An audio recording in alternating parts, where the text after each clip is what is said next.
Most PC gamers know that ray tracing is quite a performance-intensive feature to enable, and depending on the uplift in visual quality, it may or may not be worth using. We've just looked at the visual benefits that ray tracing can bring in 37 games, so in today's video, it's all about the performance cost on both Nvidia and AMD GPUs. Having explored visual quality first, we can bring many more insights and context to the performance discussion than ever before. We can look at the overall performance cost of ray tracing, but also narrow it down to the performance cost in games where ray tracing is genuinely beneficial visually. How many FPS do you typically need to sacrifice before the benefits of ray tracing are actually obvious and transformative? This will also give us the perfect opportunity to compare the ray tracing capabilities of Nvidia and AMD's current GPU architectures without the results being skewed by pointless ray tracing implementations. Ultimately, we only care about ray tracing performance in games where you'd actually consider enabling ray tracing, and that's going to be our philosophy for reviewing the upcoming generation of new graphics cards. No dud games, just titles that look great today and provide a look into the future of top-tier ray trace gaming. In this video, we'll be going through performance in 36 games, comparing ray tracing enabled and disabled, the same configurations you saw in the visual analysis. I've benchmarked all of these titles on the current best GPUs from both major brands, the GeForce RTX 4090 and the Radeon RX 7900 XTX, to see where things stand.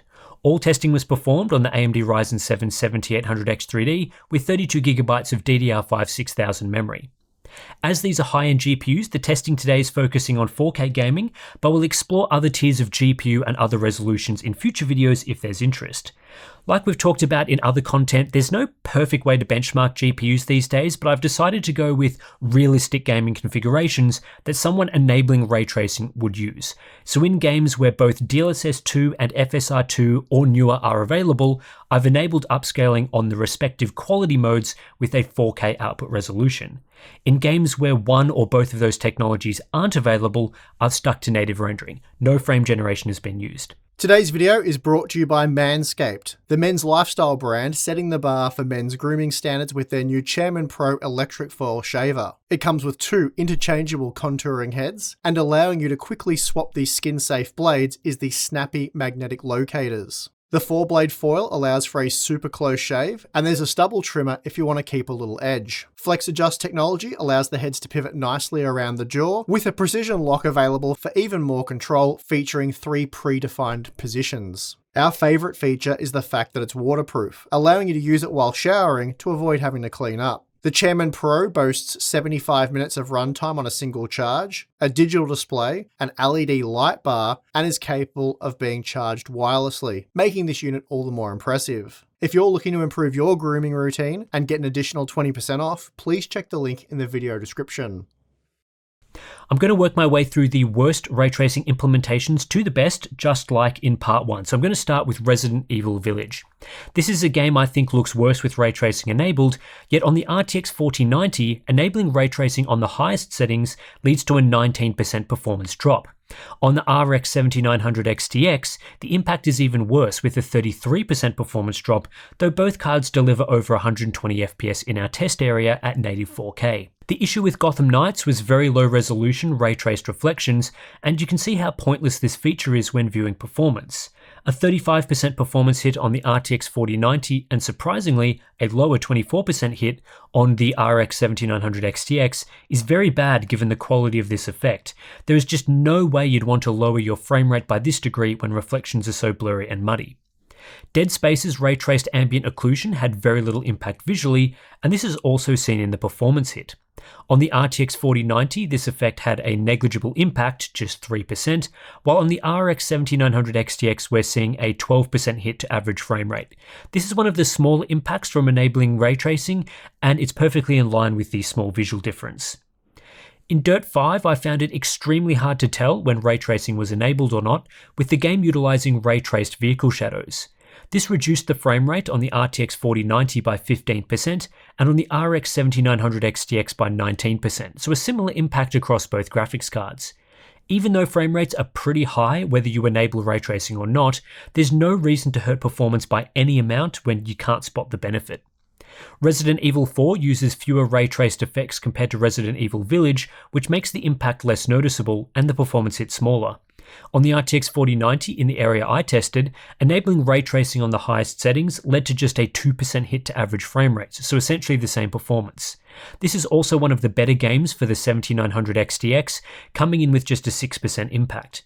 In my opinion, these are the sorts of games that unreasonably skew ray tracing performance averages, because it looks awesome that frame rates are only affected by a couple of percent, but it totally ignores that the visual benefits are negligible. You wouldn't pay to access ray tracing in this game, that's for sure. A Plague Tale Requiem uses ray traced shadows that I found had an impact on visuals, but only if you looked very closely. In this title, the RTX 4090 sees an 18% hit to the average frame rate with ray tracing enabled, but the RX 7900 XTX sees a much greater impact with a 39% drop. So in this title, while the RTX 4090 is 31% faster with ray tracing disabled, it extends its lead to a whopping 75% when ray tracing is enabled, though the game looks great without it enabled. Far Cry 6 makes minimal use of ray tracing despite implementing both ray traced shadows and reflections. On the RTX 4090, this led to just a 13% performance drop and a 19% performance drop on the RX 7900 XTX.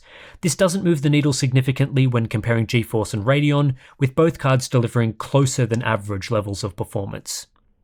Battlefield 2042 is a multiplayer title with a pointless ray-traced ambient occlusion implementation. Turning this setting on dropped the frame rate on the 4090 by 17% and by 27% on the 7900 XTX, with a massive impact to 1% lows. There's just no reason to enable this setting, especially as it drops the 7900 XTX below 120 FPS. F1 24 uses the most ray tracing of any F1 game to date, and I've tested here with all ray tracing settings enabled, with the quality setting on either medium or high. Medium sees a relatively modest performance hit of 24% on the 4090 and 29% on the 7900 XTX. High increases the hit to a 41% drop on the 4090 and 51% drop on the 7900 XTX. So what this means is the frame rate is halved on the Radeon GPU when using the maximum in-game ray tracing settings.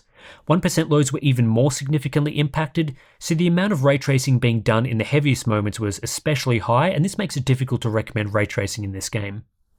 What's interesting to note though is that despite a wide range of effects being used, the game is reasonably well optimized for both GPU brands. With ray tracing disabled, the 4090 is 31% faster than the 7900 XTX in this title, but this only extends to a 39% lead with medium ray tracing. On high, now the 4090 is 57% faster, so the gap does grow a bit when everything is cranked up. While I wasn't overly impressed with ray tracing in Forza Motorsport, as I felt the differences were quite minor while gaming, enabling car reflections is something you might want to consider anyway. On both the RTX 4090 and RX 7900 XTX, this setting had a small performance impact that's no different to many rasterization settings. It's only when turning on all the ray tracing effects does the frame rate drop noticeably, with the RTX 4090 seeing a 24% hit and the 7900 XTX a 34% hit. So when you compare the two, the RTX 4090 goes from being 37% faster with just car reflections enabled to 55% faster when ray tracing is more heavily utilized. Using hardware ray tracing in Fortnite doesn't seem to make a huge difference to performance, with the corresponding small impact to visuals.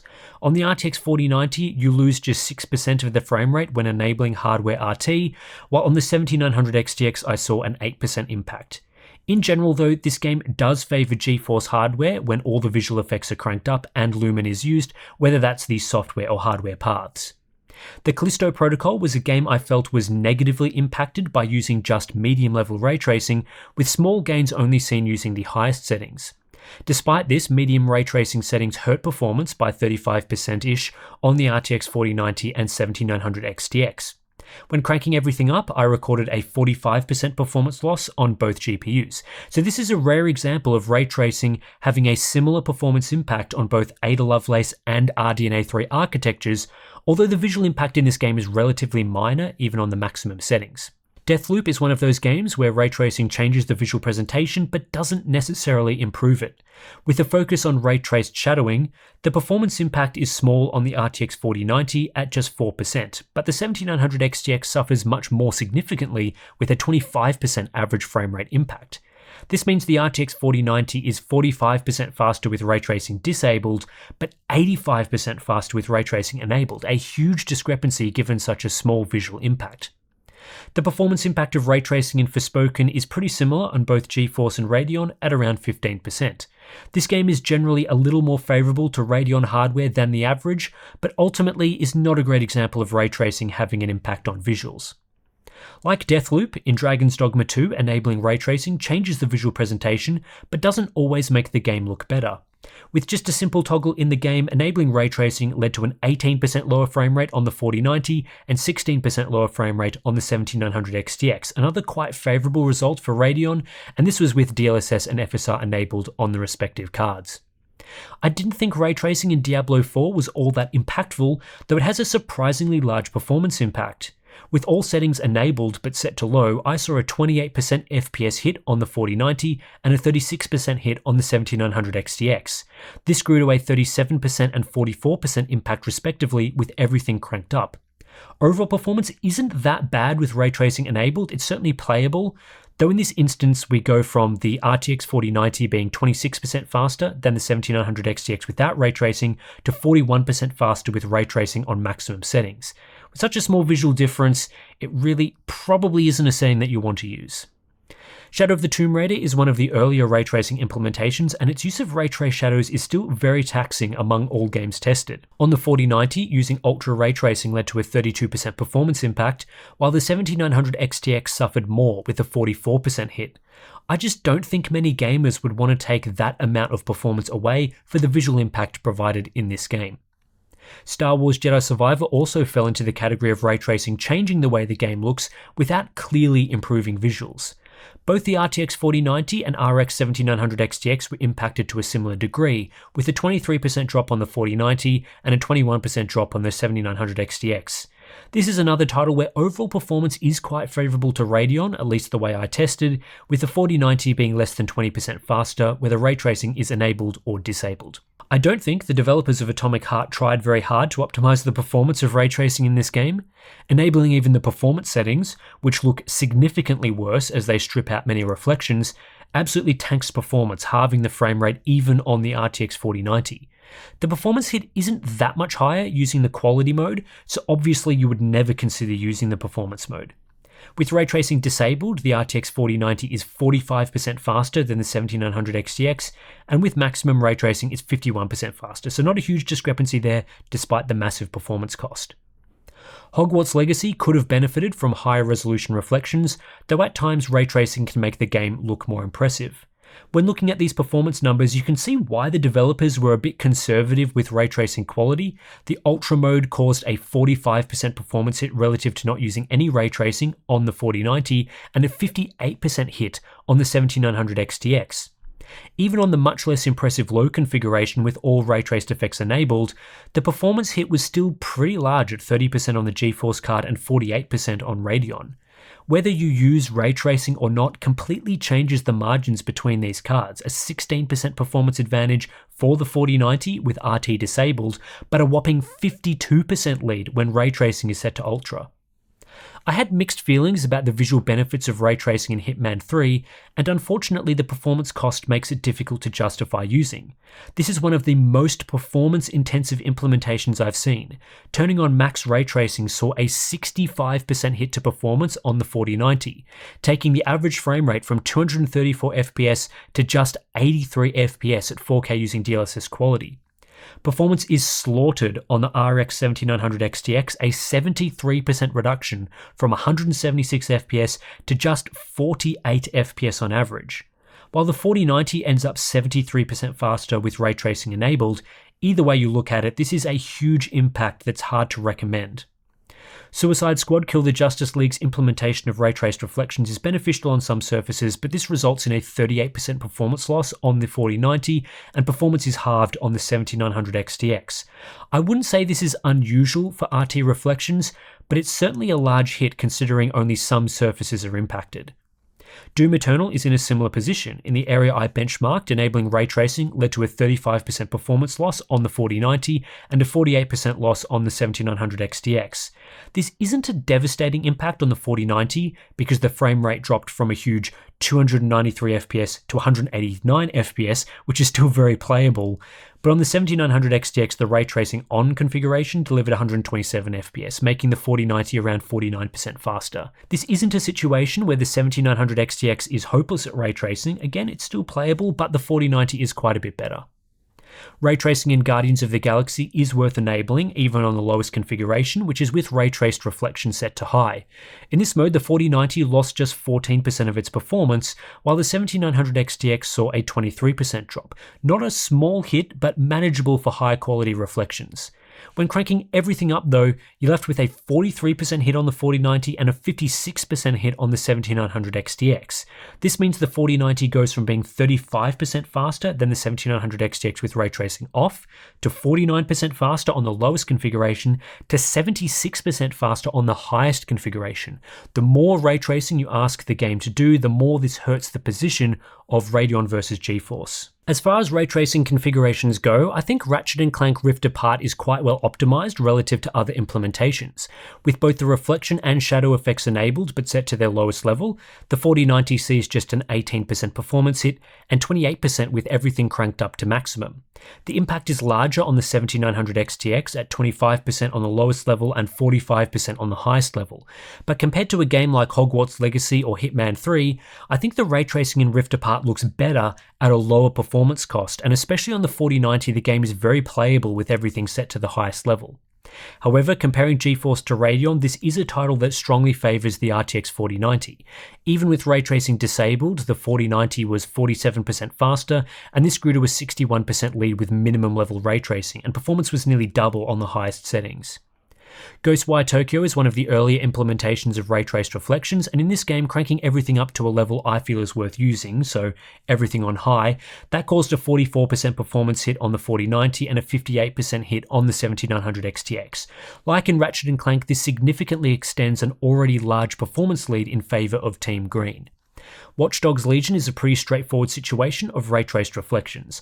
On the medium mode, which is the lowest ray trace settings, the 4090 sees a 43% performance hit and 47% using the highest ultra settings, so you may as well use ultra if you are going to enable ray tracing.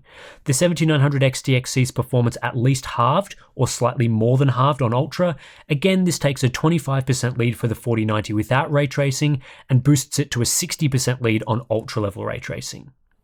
Retrofit with ray tracing 7 years after release, The Witcher 3 Wild Hunt is quite performance intensive on the Ultra Plus preset for a decade-old game. Turning on ray traced global illumination to the performance mode saw a 29% performance hit on the 4090 and a similar 27% hit on the 7900 XTX. With everything cranked up to the maximum settings, performance halved or thereabouts on both GPUs. Despite being an Nvidia-sponsored title, this isn't the worst example of ray tracing performance differences between GeForce and Radeon, though in general this title performs better than average on the 4090. Another early example of ray tracing is Control. The RTX 4090 is actually capable of 60 FPS at native 4K using the high ray tracing preset, though this is a 39% performance loss relative to disabling ray tracing. The impact is even larger on the 7900 XTX where the frame rate is halved. This leads to the 4090 being around 50% faster when some form of ray tracing is enabled. It's generally worth using ray tracing in Dying Light 2 from a visual standpoint, but only on the high quality preset, as the standard ray tracing mode doesn't impact the presentation that much. And you can see that in the performance cost on the RTX 4090, where everything maxed out sees a 36% performance hit, but just an 11% hit when using the lower quality mode. Again, the impact is larger on the 7900 XTX, where the best visuals will see your performance halved, and this results in a 34% performance lead to the 4090. Spider-Man is relatively well optimized for both GPU brands, although enabling ray traced reflections does come with a hefty performance cost on the high settings. Still, in this title, the 4090 is only around 12% faster than the 7900 XTX, even with ray tracing fully enabled, so that's quite a favorable result for Radeon relative to most other titles. Spider-Man Miles Morales adds in ray traced shadows, though again, there isn't a massive discrepancy in ray tracing performance hits between GeForce and Radeon. With everything set to the highest level, we're still looking at performance being halved relative to otherwise maximum settings. In this instance, the 4090 is 24% faster with maximum ray tracing. Metro Exodus is a really interesting example because we have both the base game and the enhanced edition. When looking purely at the base game, it's a simple story. Maximum ray tracing causes a 30% performance hit on the 4090 and a 42% hit on the RX 7900 XTX. But there's little reason to use that configuration if you want to play the game, because the Enhanced Edition actually runs better while featuring better visuals too. Just a 10% hit relative to the base game without ray tracing to use the lowest level of Enhanced Edition ray tracing settings on the 4090 and a 16% hit on the 7900 XTX. That's pretty manageable.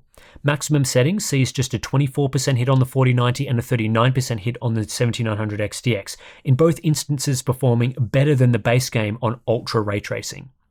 Overall though, the game is quite favourable to GeForce hardware. Even the base game is 49% faster on the 4090 versus 7900 XTX, and this increases to 61% using the Enhanced Edition on minimum ray tracing or 85% on max ray tracing. Lastly, we get to the 3 path trace titles, which generally have among the biggest visual improvements.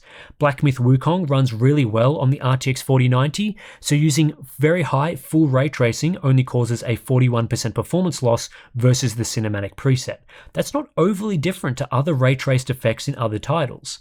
But on the RX 7900 XTX, this absolutely cripples performance with a 64% performance loss on the low mode and 83% on very high, taking the game into the single-digit FPS range. This makes Black Myth Wukong much faster on the RTX 4090. It's already 53% faster than the 7900 XTX without ray tracing, but enabling path tracing leads to the 4090 being at least 3.5 times faster, 59 FPS versus 17 FPS. The level of hardware acceleration available on the 7900 XTX is just not sufficient for this technique, although it was developed by Nvidia and optimized for their hardware. In Alan Wake 2, it's a similar story. The performance cost of ray tracing is pretty normal on the 4090, a 38% hit on low settings and a 52% hit on high settings. On the 7900 XTX, this is a 50% hit on low settings and a whopping 82% on high settings. While low is maybe borderline usable with more upscaling involved, high just cripples the Radeon card. Comparatively, we see a 31% performance gain for the 4090 versus 7900 XTX with ray tracing disabled, a 63% gain with ray tracing on low, so that's not overly unusual, but it's a massive 259% gain on high ray tracing or full path tracing. Given Alan Wake 2 is one of the best looking games on PC with path tracing enabled, this is one area AMD really needs to focus on with future architectures.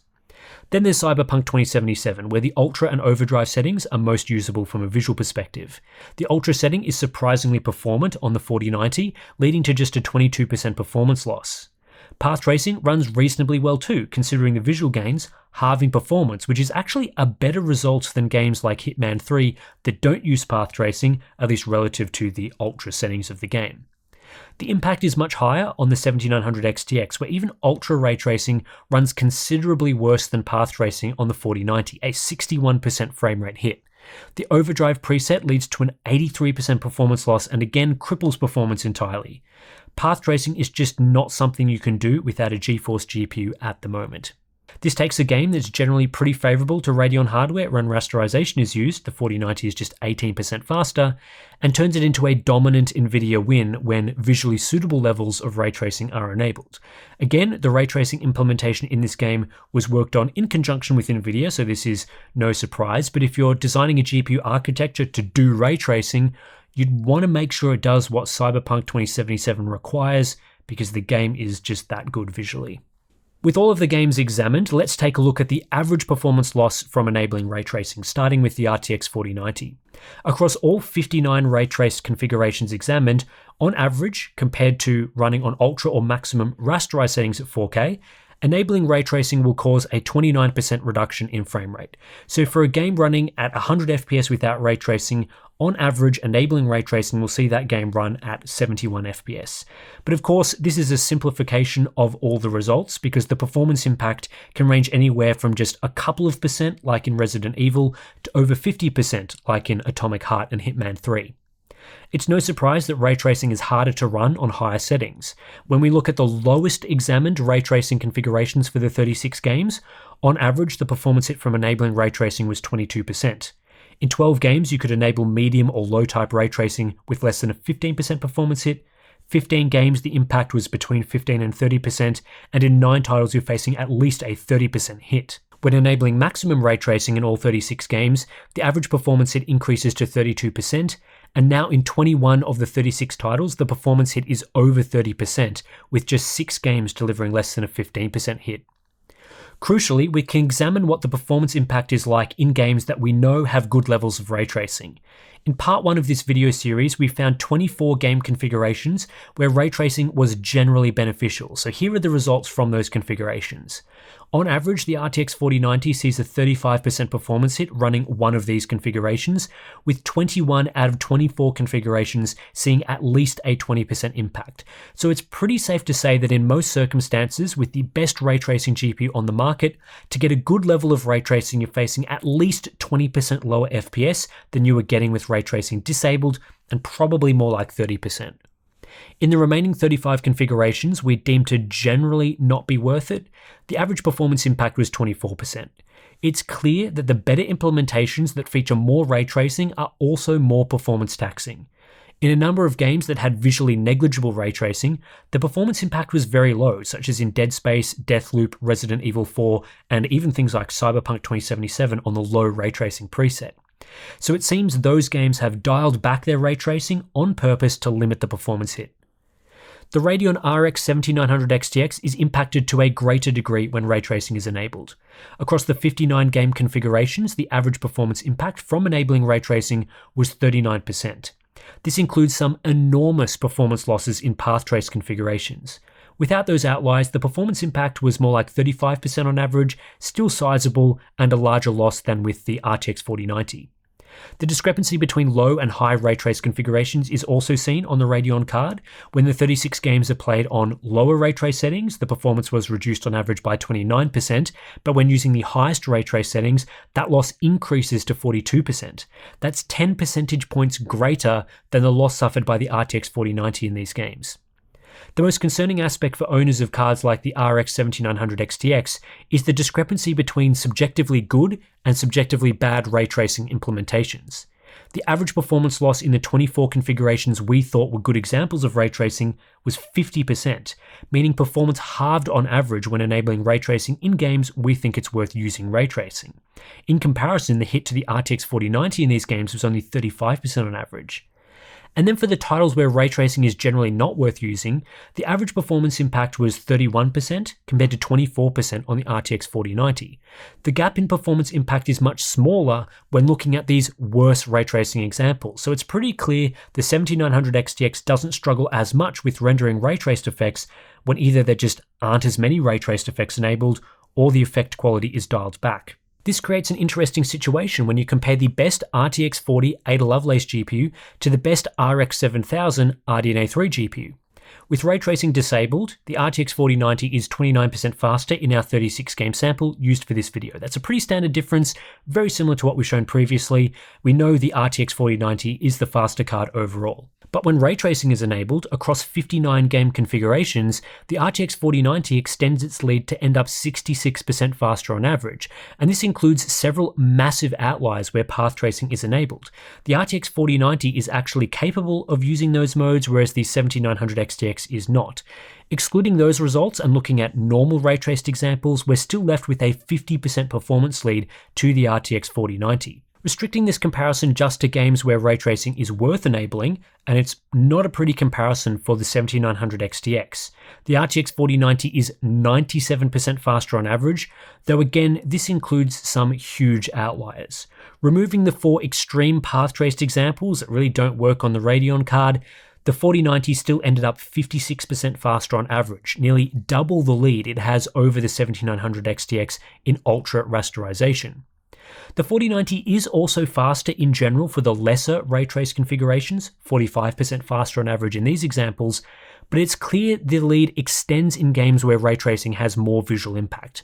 These games use more ray traced effects, the effects are higher quality, that leads to a better presentation, but it also makes the game struggle more on RDNA 3.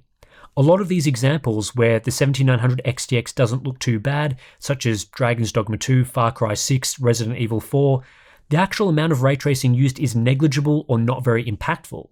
Those are the games that the Radeon GPU is best at handling. Now, the obvious talking point out of this, as we mentioned in the visual analysis, is that most of the good ray tracing examples are NVIDIA-sponsored games, whereas AMD-sponsored games tend to use lower amounts of ray tracing and don't benefit as much visually.